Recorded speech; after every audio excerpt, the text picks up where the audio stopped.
Fisem tal-Missier u tal-Iben u tal-Ispirtu Santu. Amen. Il-paċi ma'kom. Nitolbu. U Alla b'don biss tal-grazzja tiegħek tal-aġeb trid li dan il-qaddej tiegħek Dun Joseph jgħin lili fit-tmexxija tal-Knisja tiegħek f'Malta. Inti u tmexxih f'kull ħaġa. Għatih li jaqdi b'mod xieraq il-Ministeru tal-Uffiċċju ta' Isqof.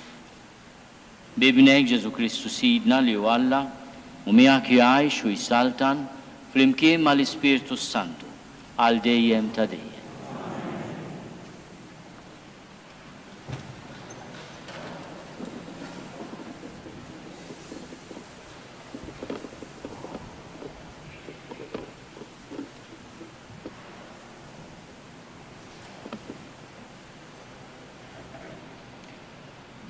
Qari mill-ktieb tal-Profeta Iżajja. Araw il-qaddej tiegħi li jiena nwieżen, il-maħtur tiegħi li fih qalbi strieħed. Qed l-Ispirtu tiegħi fuqu biex iġib il-ġustizzja lill-ġnus.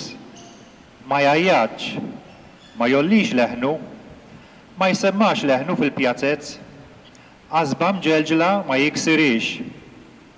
Mużbieħ inemnen ma jitfiħx, iġib il-ġustizzja fis-sewwa, ma jgħijiex, ma jitfarrakx sakemm ma jwaqqafx il-ġustizzja fuq l-art u l-gżejjer imbeda jistennew il-liġi tiegħu. Dan jgħid Alla l-mulej li ħalaq u firex is-smewwiet u l-medda tal-art bil-frott u l-ħdura tagħha li jagħti l-ħajja lill-poplu li hemm fiha u r-ruħ lil dawk li jgħixu fiha. Jien il-mulej sejjaħtlek fis-sewwa, battek minn idek u ħaristek u għamilt minnek patt tal-poplu, dawl għal-ġnus, biex int tiftaħ għajnejn il-omja, toħroġ lill-irsiera mill-ħabs u l-dawk li hemm fid-dlam minn dar l-eluq. Il-kelma tal-mulej.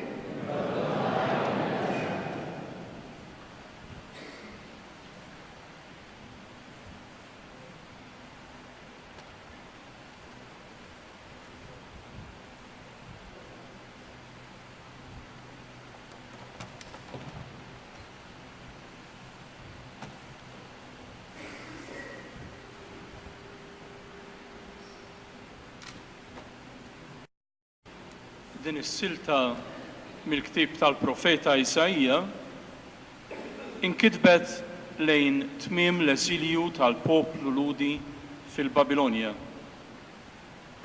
Hija waħda minn 4 siltiet li fihom il-Profeta jitkellem fuq il-qaddej tal-mulej, figura pjuttost misterjuża ta' xi ħadd imsejjaħ minn Alla għal missjoni speċjali li minħabba fiha ikollu jbati ħafna.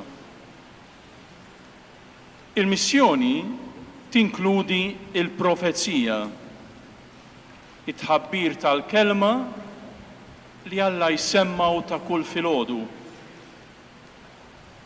imma jidher li usa minn hekk.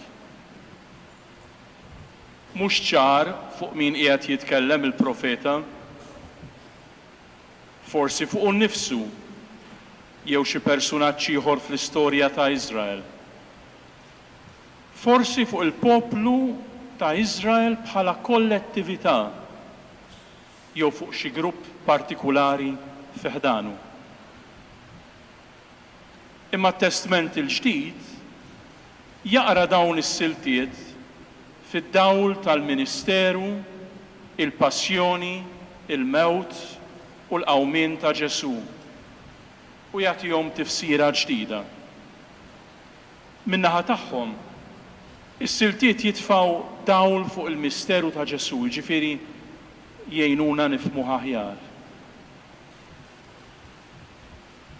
Billi Ġesu għoġbu jsieħeb miegħu lid-dixxipli tiegħu fil-medjazzjoni tiegħu bejn Alla u l-bnedmin bħala profeta, assis u sultan, dawn is-siltiet għandhom implikazzjoni għalina l-koll u partikolarment għal dawk fostna li Kristu iseħibhom miegħu fil-Ministeru tal-Medjazzjoni għajsqfijiet u presbiteri.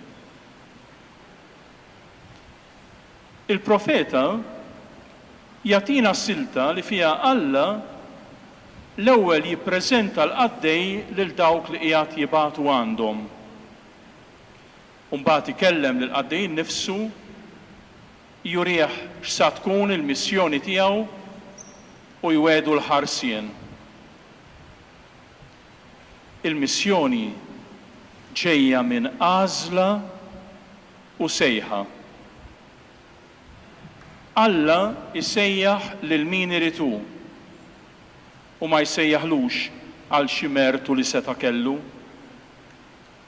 Ir-raġuni tal-għażla hi biss ir-rieda ta' Alla. U jagħżel lil min irid minn fost dawk kollha li seta' jagħżel. U l-maħtur li fih qalbi strieħed, jgħid il-profeta. Il-magħżul jissejjaħ għaddej. Għaddej huwa xi ħadd li qiegħed għas-servizz ta' xi ħadd ieħor. U għalhekk attent biex jisma' x'jirid minnu u lest biex jagħmel dak li qabdu jagħmel. Alla lil dan il-maħtur tiegħu isejjaħlu il-qaddej tiegħi. Fil-Bibja il-qaddejja ta' Alla mhumiex sefturi tiegħu, imma huma pjuttost nies li Alla oġbu jseħibhom miegħu fil-ħidma tiegħu bris il-poplu tiegħu. Il-personaġġi l-kbar fl-istorja tas-salvazzjoni jissejħu qaddejja tal-mulej. Abraham, Mosè, Ġoswe, David, il-profeti, Marija ta' Nazaret. Li tkun qaddej tal-mulej hi xi ħaġa kbira. Xi ħaġa li tagħtik dinjità għax tagħmel minnek kollaboratur ta' Alla. L-qaddej tiegħu il-mulej iwiżnu, jiġifieri isaħħu u jagħtih l-qawwa meħtieġa għal dak li qabdu jagħmel. Alla ma jibatux u jitilqu waħdu, imma jimlih bl-ispirtu tiegħu, iżommu min idu u jħarsu. Fl-istejjer tas-sejħa ta' dawn in-nies, spiss il-messaġġier ta' Alla jgħidilhom tibżax il-mulej miegħek. Din ir-relazzjoni privileġġjata tal-imsejjaħ ma' Alla tilħaq il-milja tagħha f'Ġesu.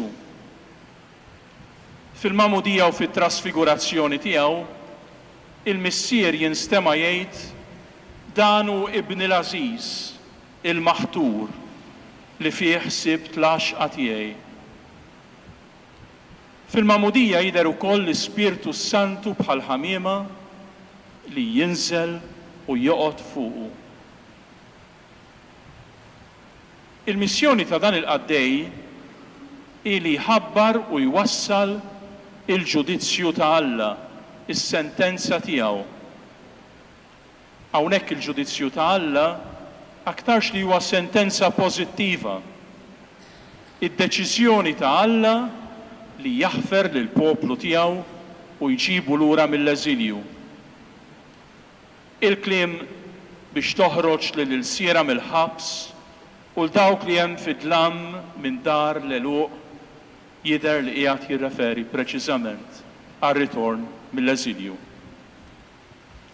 Imma f'sens usa li jiġbor fih il-ġrajja kollha tas-salvazzjoni li tilħaq il-milja tagħha f'Ġesu, is-sentenza ta' Alla, il-ġudizzju tiegħu, hija r-rieda tiegħu li jsalvana. Fi ħsieb San Pawl, il-ġustizzja ta' Alla hi li Alla jiddikjarana ġusti bis-saħħa tar-rikonċiljazzjoni li ġabilna Ġesu u li aħna nilqawha permezz tal-fidi. Id-dimensjoni universali ta' din il-missjoni li s-silta profetika issa tagħmel aċċenna liha ukoll tilħaq il-milja tagħha f'Ġesu Kristu u ssir xi ħaġa li tikkaratterizza lill-Knisja imwaqfa minnu. Il-qaddej jintefa' b'ruħu b'ġismu għall-missjoni li Alla fdalu. Ma jgħijiex, ma jitfarrakx, sakemm ma jwaqqafx il-ġustizzja fuq l-art. Id-dedikazzjoni tiegħu għall-missjoni u l-fedeltà tiegħu lejn Alla li batu fl-aħħar mill-aħħar jiswewlu ħajtu l-istess bħal Ġesu. Din il-missjoni il-qaddej jaqdiha bi stil li jmur tajjeb mal-messaġġ ta' ħelsien u salvazzjoni li jrid iwassal. Stil ta' non-vjolenza immarkat bil-mansuetudni u bil-ħlewwa. Ma jajjaċ, ma jollix leħnu, ma jsemmax leħnu fil-pjazzezz, qasba mċenċla ma jiksiriex, mużbieħ inemnem ma jitfieħx. Il-qaddej japprezza tajjeb li jsib u jibni fuqu. San Mattew jikkwota dawn il-versi u jgħid li seħħew f'Ġesu meta l-Fariżin bdew jiftehmu bejniethom kontrih kif se jqirduh. Ġesu sar jaf b'dan jgħid San Mattew. U minflok ma daħal f'konflitt magħhom, telaq minn hemm u mar ikompli jfejjaq in-nies li kienet murandu. B'konfront ma' Ġwanni l-Battista li ġie qablu, il-missjoni ta' Ġesu kienet immarkata bil-mansuetudni u bil-ħlewwa. Huwa jxandar l-imħabba kollha ħniena ta' Alla. Imma fl-istess ħin tidher f'Ġesu l-istess ħerqa l-verità li hi kwalità oħra tal-qaddej, iġib il-ġustizzja fis-sewwa, jgħid il-profeta. Jiġifieri, jagħmel li l-ġustizzja tkun il-verità. Li tkun il-verità li tirbaħ u tmexxi. Il-gżejjer imbeda jistennew imxenqa il-messaġġ u l-ħidma ta' dan il-qaddej tal-mulej. Il-lut eżiljati l-emmulaw kienu jitnedu għall-aħbar tal-ħelsien. Imma t-testament il-qadim kollu kemmu u għastennija waħda ħerqana għas-salvazzjoni ta' Alla imxandra u miġjuba mill-Messija qaddej tal-mulej. Il-lejla, il-Knisja miġmuha fit-talb tilqa' brat ta' ħajr minn fomm il-mulej il-preżentazzjoni ta' qaddej ġdid u titlob għalih.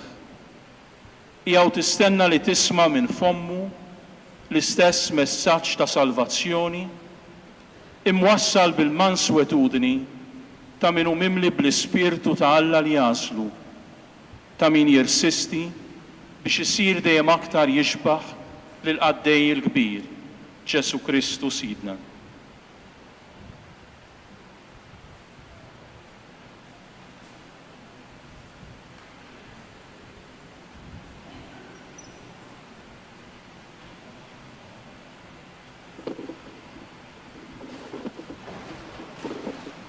Li tolbu flimkien minn paġna 7.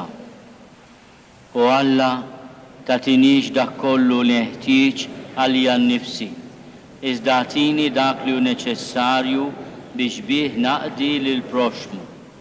Ħankun il-kellim tiegħek mal-proxmu. Ħalli klimi ikunu ta' faraġġ u jipritkaw it-tieba tiegħek. ħalli l-azzjonijiet tiegħi jgħinu lil minu batut u jibritkaw l-imħabba tiegħek għal bnedmin.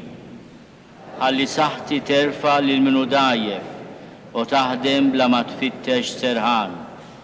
Ħalli widnejja jisimgħu lajta ta' min qed ibati bla ħtija u jagħtu widen għal bniedem li għandu qalbu imħawda.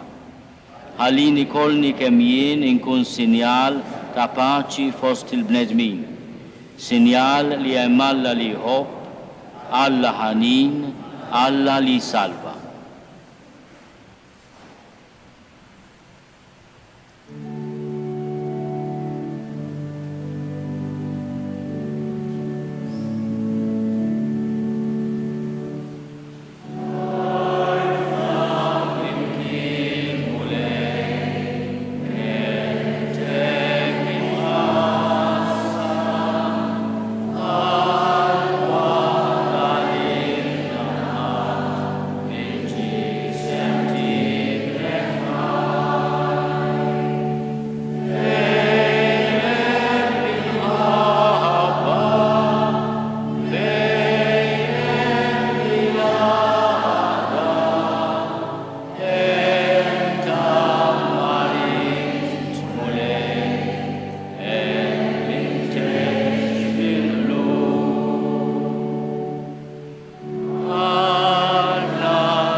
L-Evanġelju għandas tiegħu preżentan mis-sieru tal-Ispiritu Santu.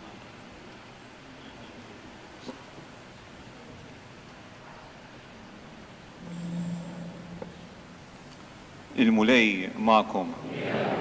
Qari mill-Evanġelju skont San Luqa. F'dak iż-żmien inqalet ukoll kwistjoni bejn l-Apostli dwar min minnhom kellu jinżamm bħala l-akbar wieħed. Imma Ġesu qalilhom: fost il-pagani is-slaten jaħkmu fuq in-nies u dawk li jħaddmu s-seta fuqhom isejħulhom benefatturi. Intom mhux hekk. Imma l-akbar fostkom għandu jġib ruħu tal-iżgħar wieħed u minnu fuq l-oħrajn iġib ruħu ta' għaddej. Għax minnu l-akbar? Dak li jkun fuq il-mejda jew dak li jkun qiegħed jaqdi? Mhux dak li jkun fuq il-mejda? Imma jien qiegħed fostkom nagħmilha ta' għaddej. Il-kelma tal-mulej.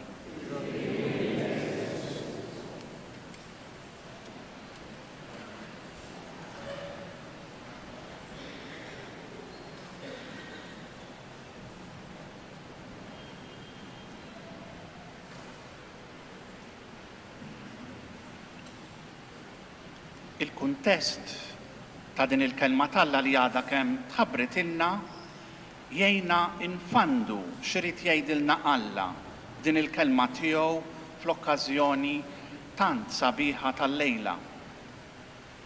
Il-kuntest huwa wieħed partikolari. Imkien mal-Apostli.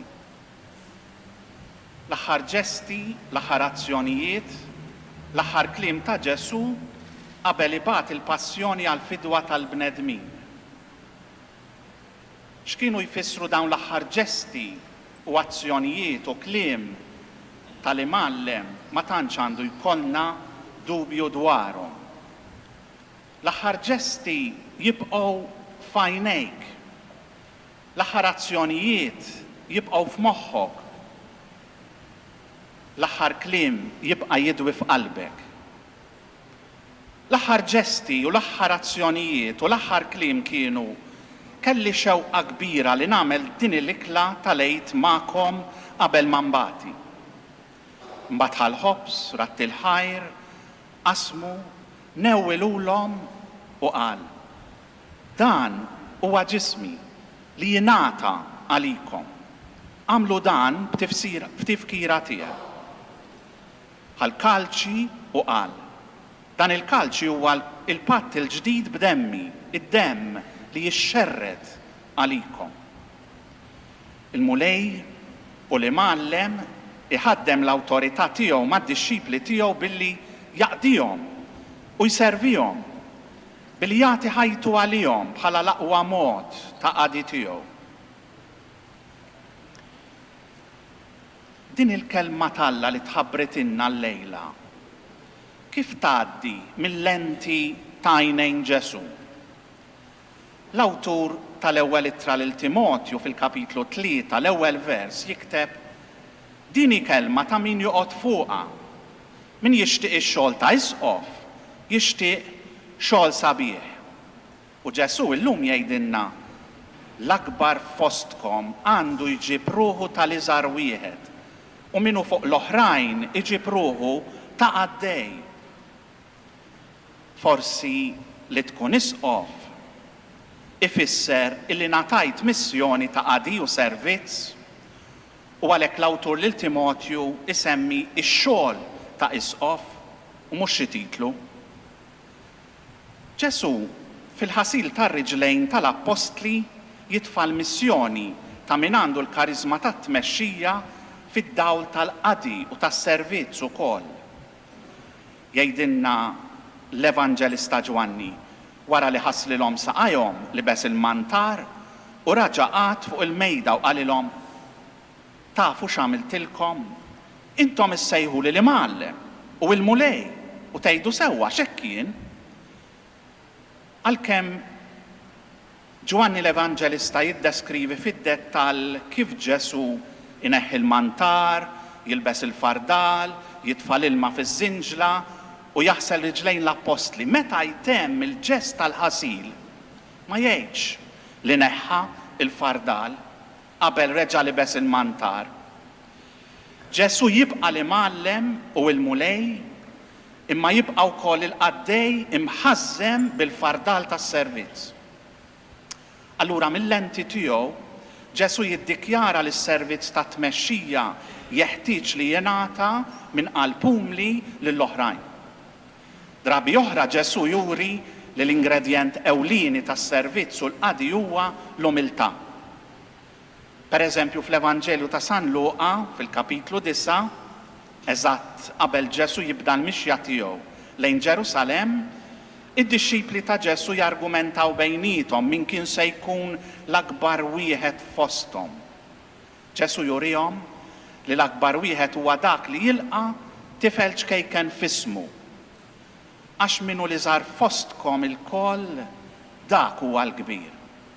Naturalment il-mudell mhuwiex it-tfajjel ċkejken, imma dak li jilqa' lit-tfajjer li taqdi lil dawk li huma meqjusa li mhux ta' min jaħli żmien magħhom f'għajnejn in-nies, dak hu li jagħmel il-mexxej bniedem kbir.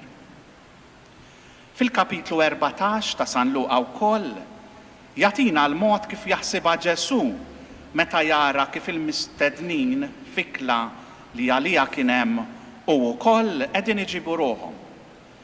Mhux biss il-mulej Ġesu jikkunsidrah ħela ta' ħin, imma wkoll kontroxida. Għax kull min jitkabbar, jitxekken, min jitxekken, jitkabbar. Dawk li jridu jsibu lil Ġesu f'servizz umli, malar jafu jaraw li mexxej li jfittex lilu nnifsu se jbijat in-nies minnu. Għax huma lil Ġesu jridu jsibu propjament, mhux lil mexxej. U fil-kapitlu 22 tirritorna l-mistoqsija ta' minnu l-akbar fost id-disċipli. U Ġesu jagħti l-eżempju tiegħu stess. Jiena qiegħed fostkom nagħmilha ta' għaddej. Servizz u l-qadi huwa servizz u qadi Kristjan biss jekk mibni fuq l-umiltà. Imma fil-kapitlu 22 tal-Evanġelu ta' San Luqa, wara li tali l nnifsu fil-ħobs u l-inbid Ġesu jgħid, araw id dak li jitradini ifisser illi dak li jidher ikbar fost l-oħrajn jekk ma jmexxix billi jservi ikun qiegħed jitradixxi. Fil-fatt mhux għalhekk sejħilhom Ġesu biex jibqgħu miegħu. Kif ikunu miegħu?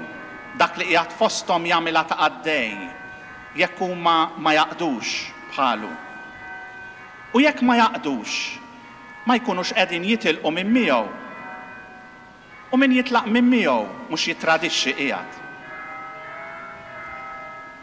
Issa din il-kelma tal-Alla kif tidher, kif taslilna mill-lenti tal-Apostli, mill-lenti tad-disċipli. L-Apostli jistaqsu jargumentaw min kien jew kellu ikun l-akbar fosthom. Inqalet ukoll kwestjoni bejnietom dwar min minnhom kellu jinżamm bħala l-akbar wieħed. U Ġesu iwieġeb billi jindirizza l-mistoqsija kif tkun l-akbar wieħed. Intom mhux hekk, imma l-akbar fostkom għandu jġib ruħu tal-iżgħar wieħed. U minnu fuq l-oħrajn iġib ruħu ta' għaddej. Kif tkun l-akbar? Billi sservi, billi taqdi. Mhux biss. Huma jargumentaw bejnietom min minnhom kellu jinżamm bħala l-akbar wieħed. Min minnhom kienu jaħsbu li kellu jkun l-akbar. U Ġesu iwieġeb dwar min tassew kien l-akbar. L-akbar fosthom għandu jġib ruħu tal-iżgħar wieħed u minnu fuq l-oħrajn għandu jġib ruħu ta' għaddej. Allura x'inhu veru l-kobor? Kienu fuq il-mejda miegħu mumenti li juru għada illi tieħu żmien, imma speċjalment mument ta' għotja kompleta ta' Ġesu lid-disċipli. L-Apostli liema kobor rridu jkunu l-ewwel fih. Il-kobor ta' min għandu żmien kollu biex joqgħod mal-mulej jisimgħu x'kellu xi jgħid. Il-kobor ta' min m'għandu xaġla jitlaq biex jibqa' mal-mulej. Il-kobor ta' min fil-mulej jara lil dak li jservi billi jagħti ħajtu b'fidwa għall-kotra. Il-kobor ta' min il-fardal tal-qadi tal-imgħallem u l-mulej u fil-fardal tal-Knisja li taqdi jara l-veru tiżjin, il-veru dinjità. Il-mulej u l-imgħallem dak li qiegħed fostna u f'nofsna jagħmilha ta' għaddej tagħna jurina li m'hemmx kobor jekk mhux fih. Kobor li jissarraf qadi umli ta' min jaf tajjeb lil min qiegħed jaqdi. Ta' min tassew jemmen kif jos il-ħajja bl-imħabba. Vitam alere caritate.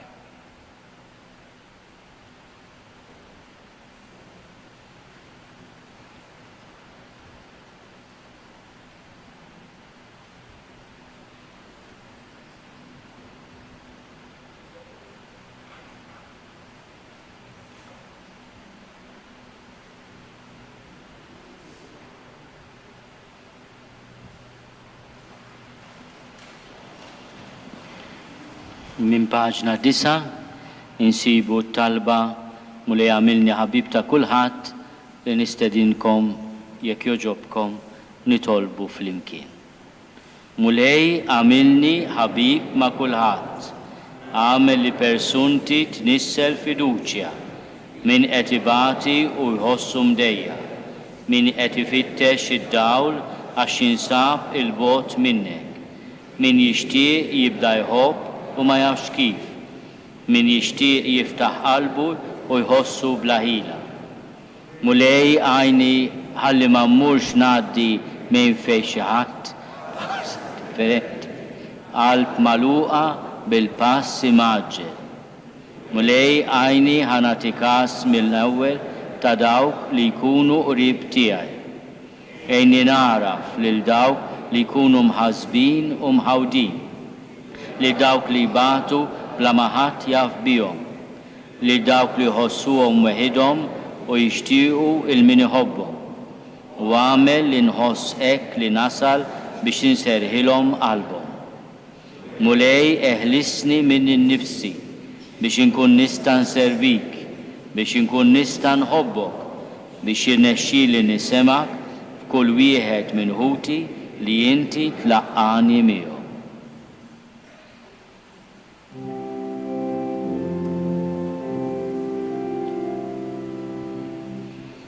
Kristu qiegħed fostna, Kristu qiegħed fostna, Kristu qiegħed fostna llum. Qalbi kollha u bisih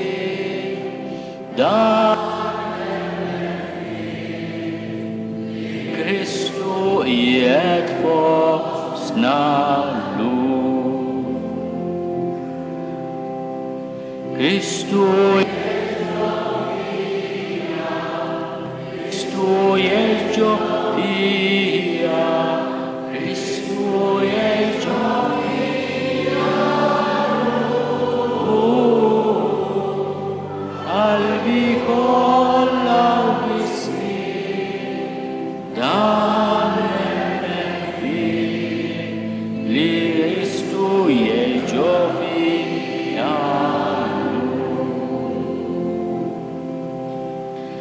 Aħna ngħixu fih, aħna ngħixu fih, aħna ngħixu fih illum. Qalbi kollha u bisih dan fih li aħna ngħixu fih illum. Kristu jidher fina, Kristu jidher fina qalbi kollha u bisih dan li Kristu jidher fina llum.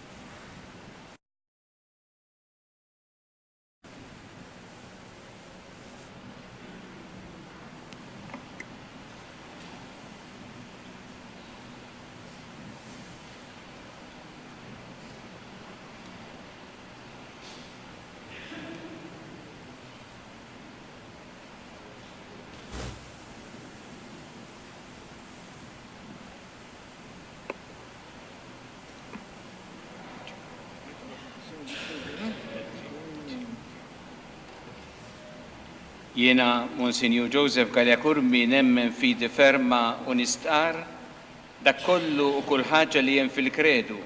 Jiġifieri jiena nemmen falla wieħed il-missier li jista' kollox li ħalaq is-sema u l-art dak kollu li jidher u dak li ma jidirx.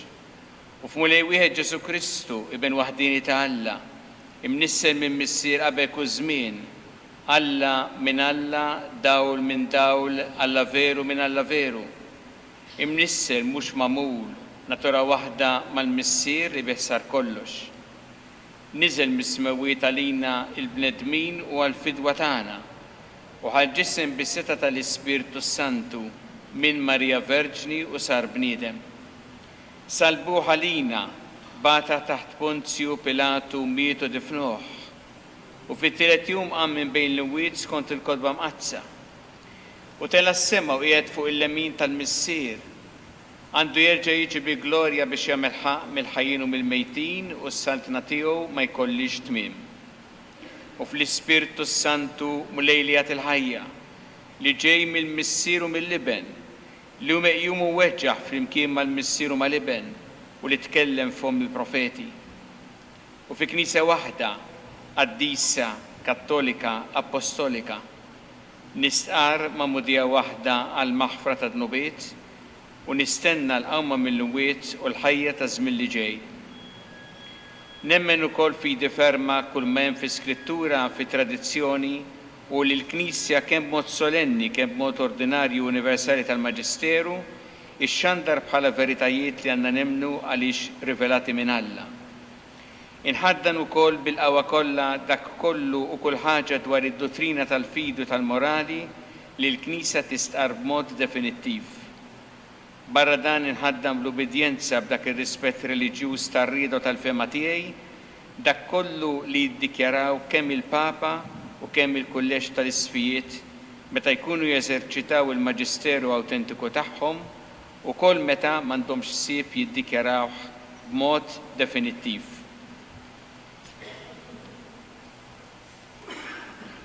Jiena, Monsignor Joseph Galjakurmi, maħtur Isqof titolari ta' Sebarades u awżiljarju ta' Djoċesi ta' Malta, irrid inkun dejjem fidili lejn il-Knisja Kattolika u lejn il-Papa, ir-Raj Suprem tagħha, il-Vigarju ta' Kristu, suċċessur fil-primat ta' San Pietru, kap tal-Kulleġġ Episkopali.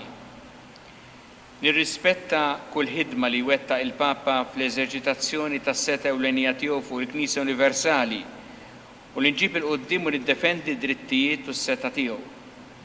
Naraf u nħares ukoll il-prerogattivi u l-ħidma tal-legati tal-Papa li verament jirrappreżentaw il-persuna tar-Raj Suprem. Nieħu ħsieb bl-akbar għal li nwettaq dawk id-dmirijiet apostoliċi avdati lill-Isfijiet, jiġifieri li nagħllem, inqaddes u mmexxi l-poplu ta' Alla faqda ġerarkika mal-kap u l-membri tal-Kulleġġ Episkopali. Inħares l-għaqda tal-Knisja Universali u nistinka biex id-depożitu tal-fidi li għaddewna l-Apostli jinżamm sħiħ u bla mittifes u li dawk il-veritajiet li għandna nżommu u napplikaw fl-imġiba tagħna kif jitlob il-Maġisteru tal-Knisja jitwasslu u jitfissru lil kulħadd. B'qalb ta' missier infittex tas-sob kull mezz il dawk li tbedu mill-fidi sabiex jaslu għal-milja tal-verità kattolika. Fuq l-eżempju ta' Kristu saċerdoti l-kbir u etern, naħdem b'devozzjoni u qdusija u nwettaq il-Ministeru avdat lili biex waqt li nkun ta' eżempju għal-merħla iseħħli inwassal il-fidili għal-perfezzjoni nisranija. Inżomm it-talim tal-Knisja Universali u l-ħarsin tal-liġijiet ekklesjastiċi kollha, speċjalment dawk li jinsabu fil-kodiċi ta' dritt kanoniku u dejjem nasses u ninsisti b'ħilti kollha li ma jitlux drawit ħżina, speċjalment fix-xandir tal-kelma u ċ-ċelebrazzjoni tas-sagramenti. Nieħu ħsieb namministra bil-għaqal il-ġid temporali tal-Knisja li iżjed f'dak li għandu x'jaqsam mal-kult divin, mal-manteniment xieraq tas-saċerdoti tal-ministri l-oħra, kif ukoll mal-opri tal-apostolat u tal-karità. Fit-twettiq tal-uffiċċju avdat lili nieħu ħsieb imħabba speċjali l-presbiteri u d-djakni kollha, kollaboraturi għażiż tal-Isqof, kif ukoll ir-reliġjużi irġiel u nisa imsieħba fl-istess ħidma. Infittex ukoll b'attenzjoni kbira li nħeġġeġ il-vokazzjonijiet fil-Knisja biex jintlaħqu kif imiss il-ħtiġijiet spiritwali tal-Knisja kollha. naraf u nġib il-qudiem id-dinjità propja tal-lajċi u s-sem tagħhom fil-ħidma tal-Knisja. Nieħu ħsieb ukoll li bħeġġa partikolari nġib il-qudiem il-ħidma missjonarja għall-evanġelizzazzjoni tal-popli. Nilqa li nattendi jew inwieġeb f'waqtu kull meta niġi msejjaħ għal konċilji jew laqgħat oħra kolleġjali leġittimi. Dan jien inwiegħed hekk Alla jgħinni u dan l-Evanġelju li qed immiss bidejja.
La diamo a voi per i vostri figli e questo la concordiamo noi.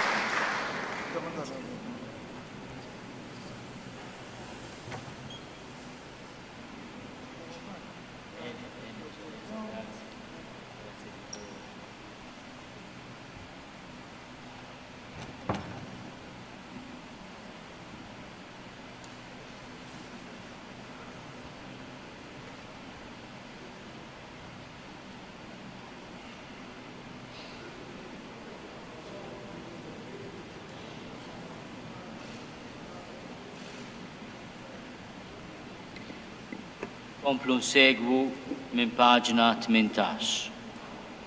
Ħuti jeżis iċ-ċurket li jilbes fideh l-isqof jirrappreżenta s-siġil tal-fidi u l-għaqda ta' mħabba tal-isqof mal-Knisja magħrusa. Il-mitra tirrappreżenta l-dussija li biha għandu jkun imżejjen l-isqof biex ikun jista' jqaddes il-poplu ta' Alla għafdat fideh. Il-baklu jirrappreżenta l-uffiċċju ta' raj li għandu l-isqof bħala mexxej tal-insara. Issa din il-mitra, dan iċ-ċurkett u dan il-baklu li ġibna hawnhekk se jkollhom barka speċjali li tfisser li dawn il-ħwejjeġ ser jintużaw biss mill-isqof elett għal qima ta' Alla. Iżda għandna nitolbu wkoll biex il-mulej iwettqu bil-barka tiegħu biex hu li hu qaddis jaqaddes lilu ħajkun jistoqlu jiċċelebra bil-qima kollha il-misteri għad-disa tiegħu. Nitolbu. Imbirek intu Alla, għaliex fil-ħnina tiegħek jogħġbok tilqa' it-tifħir tagħna permezz ta' ibnek il-medjatur tal-patt il-ġdid. U bit miftuħa xerret fuqna id-doni tiegħek.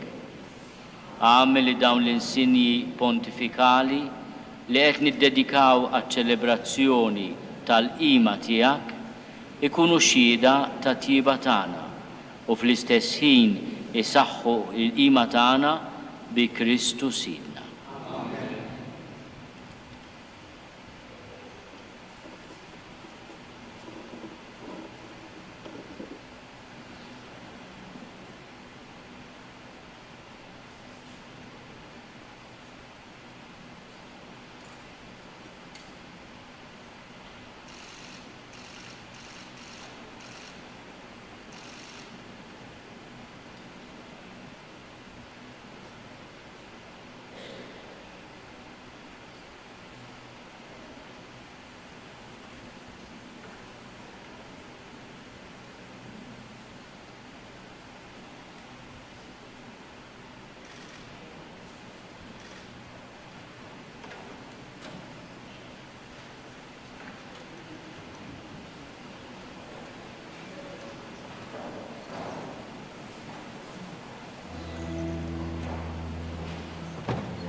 Qari mill-ktieb ta' bin Sirak. Ibni, jekk tiġi biex taqdi lil mulej, ħejji ruħek għat-tiġrib. Kun sinċir f'qalbek u żomm sħiħ biex ma tinfixilx fi żmien il-għawġ. Inaqat miegħu u titilqux u tikber fil-ġieħ fit-tmiem ta' ħajtek. Kull ma jiġi fuqek ilqaw u żomm sħiħ fl-inkwiet tal-umiljazzjoni tiegħek. Għax id-deb jippruvawh fin-nar u n-nies magħżula fil-forn tal-umiljazzjoni. Ikollok fiduċja fil-mulej u jieqaf miegħek. Żomm triqatek dritti u it-tama fih.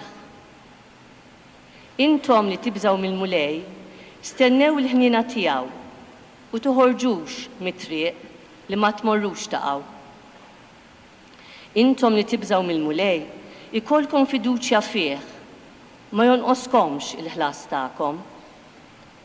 Intom li tibżaw mill-mulej, ittamaw fi ħwejjeġ tajba, fil-għena ta' dejjem u fil-ħnina. Ħarsu lejn il-ġenerazzjonijiet ta' dari u waraw. Min kellu fiduċja fil-mulej u l-mulej ġalu jistħi? Jew, min żamm fil-biża' tiegħu u l-mulej ħallih waħdu? Jew, min sejjaħlu u l-mulej ma tax każ tiegħu? Il-kelma tal-mulej.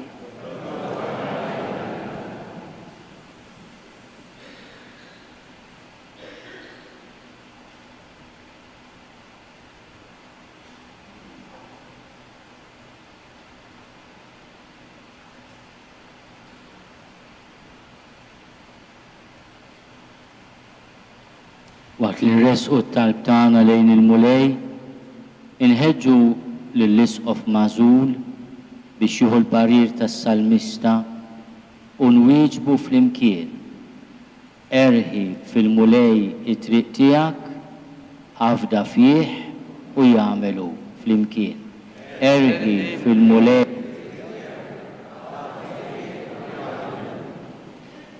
Ejn mulej lir-rajja kollha tal-Knisja u speċjalment lill-Isqof Joseph biex jaqdi lilek biss u jwassal il-merħla fdata fidejh għall-imħabba tiegħek.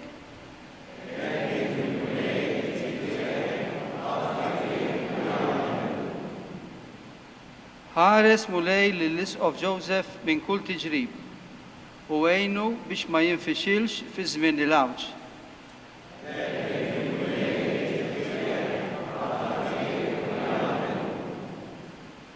Mulej inaqat mal-Isqof Joseph u titilqux biex jikber fil-ġieħ quddiemek u quddiem il-bnedmin.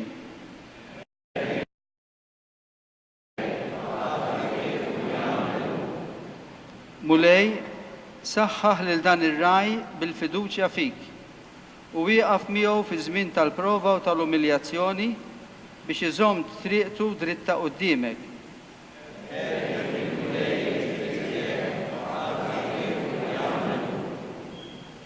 Mulej, ferraħ qalb l-Isqof Joseph, imlija bl-imħabba u bil-ħniena tiegħek.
nitolbu u Alla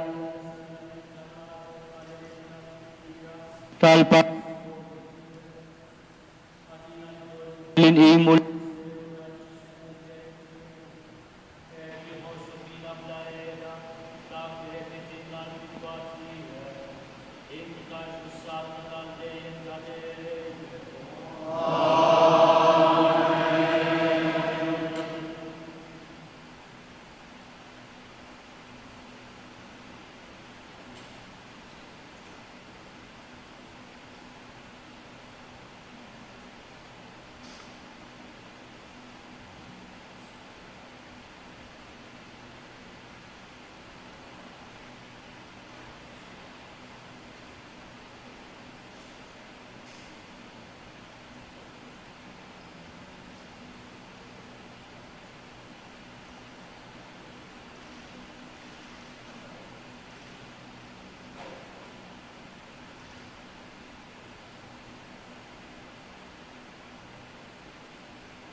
Issa li ġejna fit-tmiem ta' din iċ-ċelebrazzjoni, permettiljek, Monsinjur, nirringrazzjak li oġbok tażel din il-komunità nisranija biex tiċċelebra din il-velja ta' talb il-lejla kien ta' unura għalina li l-għajna dil-komunità kbira u lilek hawnhekk fostna. Hija komunità li ovvjament inti ma tammitx hawnhekk, imma kif qedtilna ma tammitx hawnhekk għax meta ġejt biex titammet kien għadha għalqa hawnhekk. Imma il-komunità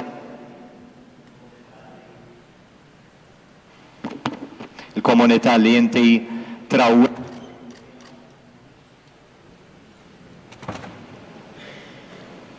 il-komunità li inti trawwimt fiha, il-komunità li sqietek il-fidi nisranija.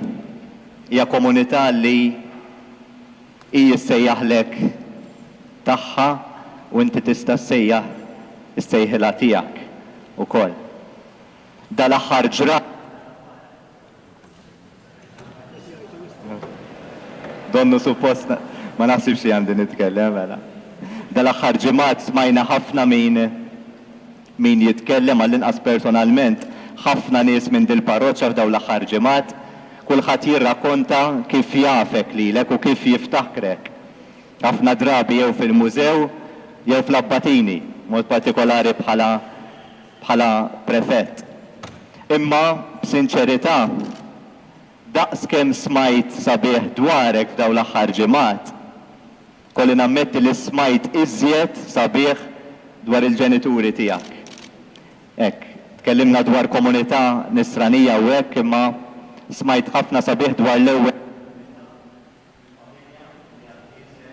illi għaddietlek il-fidi nisranija huwa ta' eżempju għalina il-forġa illi fija trawwimt. Smajt ħafna dwar ommok, dwar missierek, il-valuri li għaddew mhux bissilkom bħala familja ma' ħafna nies illi ttieħdu minnhom u ta' dan nirringrazzjaw ħafna l-Alla. Grazzi għax dik il-komunità inti trawwimt twieġeb iva għas-sejħat fil-ħajja ta' kuljum. Di l-iva tal-lum hija frott ta' ħafna ivat oħrajn li weġibt tul il-ministeru tiegħek. Grazzi, Eċċellenza, bħala komunità, bħala parroċċa nixtiequ nippreżentawlek ukoll dan il-baklu kif smajna huwa simbolu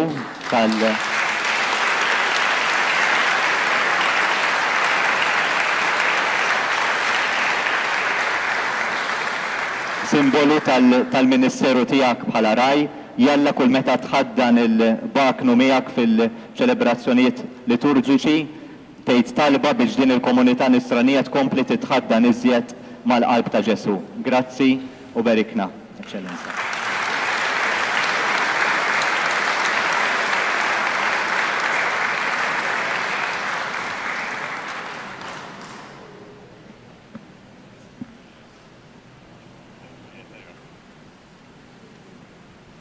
Għannu zadan jien ħalli naħseb bil-mikrofon il-messaġġ li kienet jagħtih biex m'għandhom xien mhux lilek taġfi.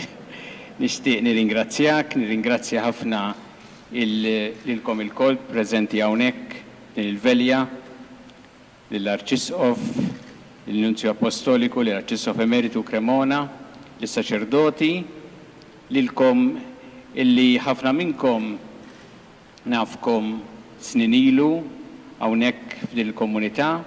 Kif qal tajjeb Fader Josef, jiena meta tqedet l-ewwel ġebla ta' hawnhekk kelli sena. Imma gibirt hawnhekk ma' din il-parroċċa u dak li irċevejna fil-familja hawnhekk imbagħad komplejna ngħixuh fil-komunità. Kienet issa estensjoni tal-familja tagħna kemm għaliex ġenituri kienu impenjati ħafna u aħna l-koll. Imma għaliex l-istess valuri li għexna fil-familja mbagħad sibthom hawnhekk u għexthom b'ħafna għoża. U għalija il-komunità dejjem nibqa' għalija tfisser ħafna għaliex hawnhekk stajt nifhem tassew x'jiġifieri tkun nisranija. Hawnhekk hawn anki l-ewwel kappillan Dunkar Makulina fejn. Sewa. Illi kont għadni abbati jiena, anzi qabel ma abbati, imma daħħanniju bħala abbati u Dunkar huwa eżempju flimkien ma' kappillani oħra li ġew warajh u saċerdoti din il-parroċċa, eżempju ta' xhieda ta' saċerdot dedikat il-komunità li lili għamilli ħafna ġid. U ta' dan nirringrazzja lil daw kollha saċerdoti u nies oħra illi għext magħhom hawnhekk u nirringrazzja ħafna wkoll lilkom ta' dan il-baklu din il-ġenerożità tagħkom illi lili dejjem se jibqa' jfakkarni f'din il-komunità dak li rċevejt hawnhekk, dak li għext hawnhekk, li nixtieq issa dejjem naqsmu aktar mal-oħrajn mal-komunitajiet kollha tal-Arċidjoċesi tagħna. Grazzi u nistedinkom biex ngħixu tassew dak li jina zilt bħala motto li naħseb jiswinna ħafna fil-ħajja tagħna li nozzu il-ħajja b'imħabba b'ħafna mħabba. Grazzi ħafna.